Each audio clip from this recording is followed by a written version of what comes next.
Hi friends, ఈ వీడియోలో మనము రోజువారీ రాశి ఫలాలలో మేషరాశి వారి గురించి తెలుసుకుందాం. అంతకన్నా ముందు చిన్న రిక్వెస్ట్ ఫ్రెండ్స్, ఈ వీడియో నచ్చినట్లయితే లైక్ చేయండి, షేర్ చేయండి, అలాగే సబ్స్క్రైబ్ చేయడం అసలు మర్చిపోవద్దు.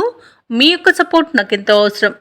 ఇక ఈరోజు మేషరాశి వారికి చూసుకున్నట్లయితే వ్యాపారస్తులు ఎవరైతే ఉన్నారో వారి యొక్క వ్యాపారాలు విస్తరించి నూతన లాభాలను అందుకుంటారు. చిన్ననాటి మిత్రులతో దూర ప్రయాణాలు చేస్తారు. అలాగే కొన్ని వ్యవహారాలలో ఆలోచనలు కార్యరూపం దాలుస్తాయి. ఇక జీవిత భాగస్వామితో ఆలయాలను దర్శిస్తారు. దేవాలయాలను దర్శించినప్పుడు మీరు ముఖ్యంగా గుర్తుంచుకోవాల్సింది మీ ఇష్టదైవం యొక్క ఆరాధన అనేది మీకు మంచి చేస్తుంది కాబట్టి తప్పకుండా దిశగా ప్రయత్నించండి. ఇక ఈరోజు మేషరాశి వారికి ఆకస్మిక ధనలబ్ధి అనేది లభిస్తుంది.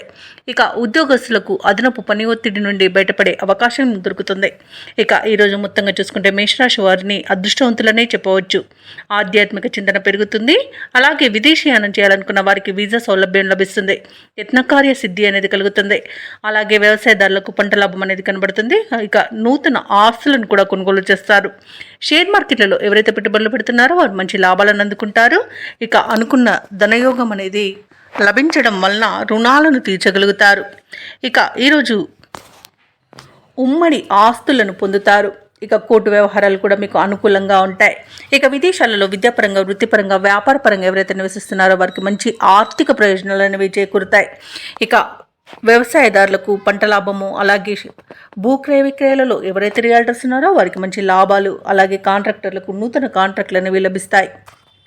కళాకారులకు, క్రీడాకారులకు స్వదేశంలో, విదేశాలలో మంచి అవకాశాలు అనేవి లభిస్తాయి. వైద్య రంగం వారికి పేరు ప్రఖ్యాతులు అనేవి పొందుతారు. ఇక ముఖ్యమైన కార్యక్రమాలన్నింటిని కూడా విజయవంతంగా ముగిస్తారు. ఆర్థిక పరిస్థితి మరింత అనుకూలిస్తుంది. ఆధ్యాత్మిక కార్యక్రమాల్లో పాల్గొంటారు. అలాగే చిన్ననాటి స్నేహితులతో సంభాషిస్తారు. వాహనాలను, ఆభరణాలను కొనుగోలు చేస్తారు. వివాహ యత్నాలు ముమ్మరం చేస్తారు. అలాగే వ్యాపార వాణిజ్యవేత్తలు ఎవరైతే ఉన్నారో వారి యొక్క వ్యాపార లావాదేవీలను ఈరోజు విస్తరిస్తారు.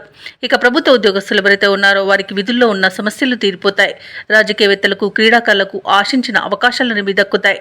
విద్యార్థులకు మరింత ఉత్సాహవంతంగా ఈరోజు గడిపేంత మంచి రోజుగా చెప్పవచ్చు. మహిళలకి సంతోషకరమైన సమాచారం ఒకటి అందుతుంది. ఇక మేషరాశి వారికి అదృష్ట రంగు నీలం, ప్రతికూలమైన రంగు గులాబీ, అదృష్ట సంఖ్య 6. ఈరోజు మేషరాశి వారు సుబ్రహ్మణ్య స్వామిని ఆరాధించడం వలన మంచి శుభ ఫలితాలను పొందుతారు. అలాగే పనులలో వచ్చే ఆటంకాలని తొలగించుకోగలుగుతారు.